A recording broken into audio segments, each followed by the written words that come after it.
Hi, friends. It's Monday, another Monday. Um, to start off, I'm going to be taking tomorrow, Tuesday, and Wednesday off. I have some other things going on those evenings, but I'll be back on Wednesday, 7 p.m. MST. Um, to recap, chapter 16, we spent a long time talking with Mr. Wickham, and we learned how poorly Mr. Darcy has treated him, denying him the rights to a living that Mr. Darcy's father had promised. We learned that he's just been pretty ill used by the world. Um, okay, cool. Here we go. Chapter 17. Elizabeth related to Jane the next day what had passed between Mr. Wickham and herself. Jane listened with astonishment and concern. She knew not how to believe that Mr. Darcy could be so unworthy of Mr. Bingley's regard, and yet it was not in her nature to question the veracity of a young man of such amiable appearance as Wickham. The possibility of his having really endured such unkindness was enough to interest all her tender feelings, and nothing therefore remained to be done but to think well of them both, to defend the conduct of each, and throw the account of accident or mistake whatever could and throw into the account of accident or mistake whatever could not be otherwise explained. They have both, said she, been deceived, I dare say, in some way or other, of which we can form no idea. Interested people have perhaps misrepresented each to the other.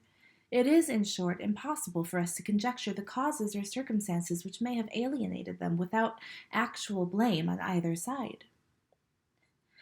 Very true, indeed, and now, my dear Jane, what have you got to say in behalf of the interested people who have probably been concerned in the business?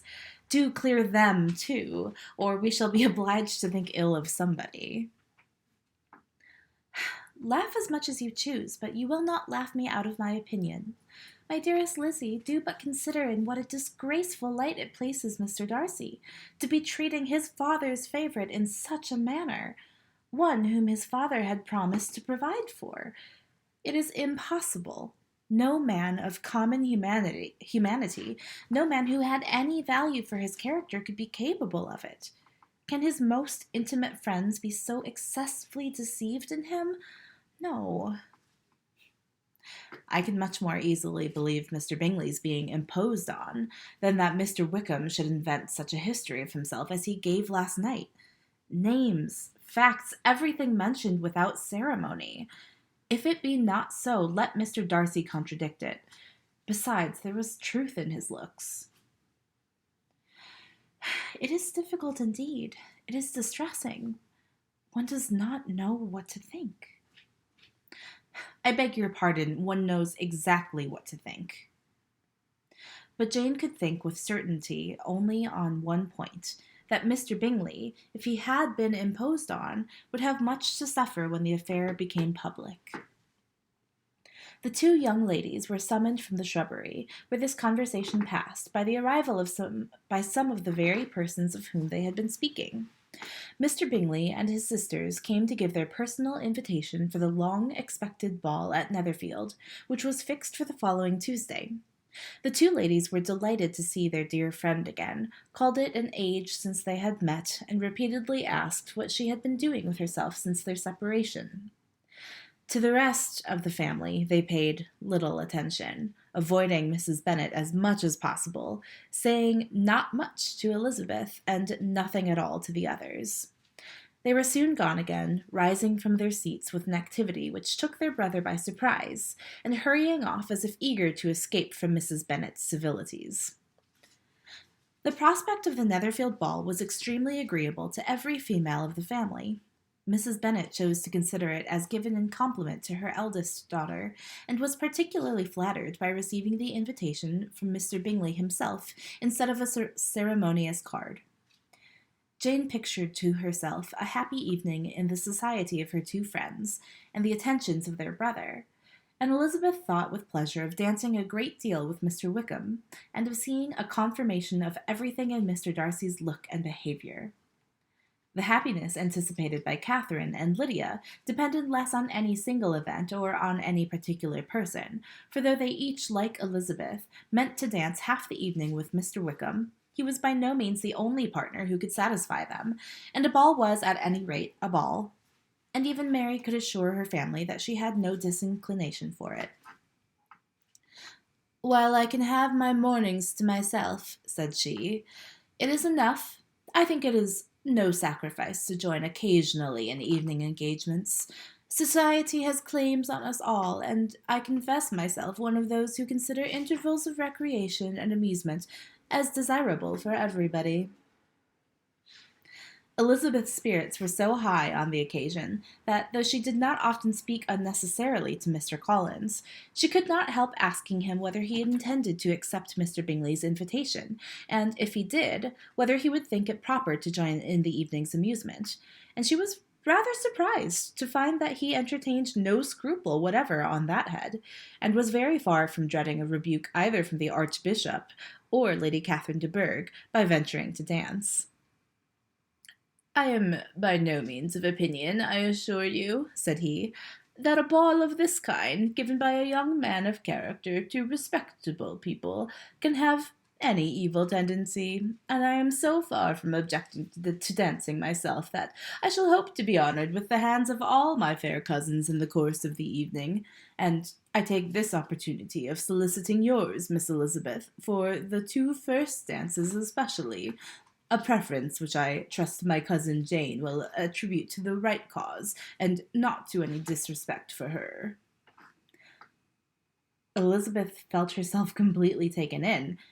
She had fully proposed being engaged by Mr. Wickham for those very dances, and to have Mr. Collins instead.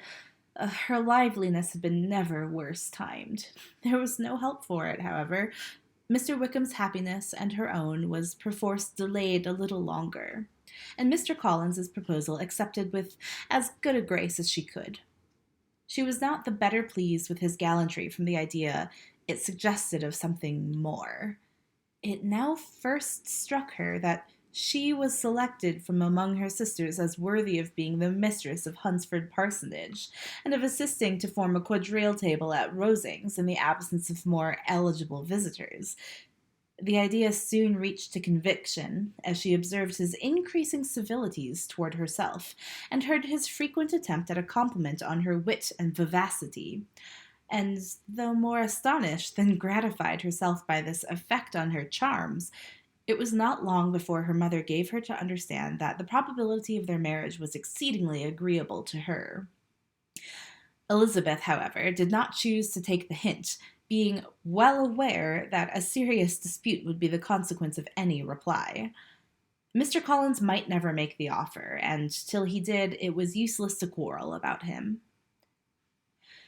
If there had not been a Netherfield ball to prepare for and talk of, the younger Miss Bennets would have been in a pitiable state at this time, for from the day of the invitation to the day of the ball there was such a succession of rain as prevented their walking to Meryton once. No aunt, no officers, no news could be sought after. The very shoe roses for Netherfield were got by proxy. Even Elizabeth might have found some trial of her patience in weather which totally suspended the improvement of her acquaintance with Mr. Wickham, and nothing less than a dance on Tuesday could have made such a Friday, Saturday, Sunday, and Monday endurable to Kitty and Lydia. Okay, that was really short, but unfortunately I have a lot of work to catch up on tonight, but tune back in on Thursday. So not tomorrow, not Tuesday, not Wednesday night, but Thursday night. I'll be back with chapter 18, where hopefully we'll get to the ball at Netherfield. Okay, awesome. Well, thanks for tuning in. I hope everyone had a pleasant weekend. Everybody, do your best. I know it's been hard. We're going to get through this. Take care of yourself. Take care of your family. Observe good rules, shelter in place, okay? That doesn't mean like bend the rules and go hang out with people. Like, no. Exercise as much distancing as you can. Keep at least 6 feet apart from people. Stay in when you can. Don't order from like grocery stores or Amazon or anything today or tomorrow. Like support the pick. Like don't cross the picket line. Um, yeah, that's it. Stay safe. Take care of yourself. Do something nice for yourself. Do something nice for your loved ones. Maybe just a phone call. That's nice too. Okay, I'll see you all on Thursday. And in the meantime, take care.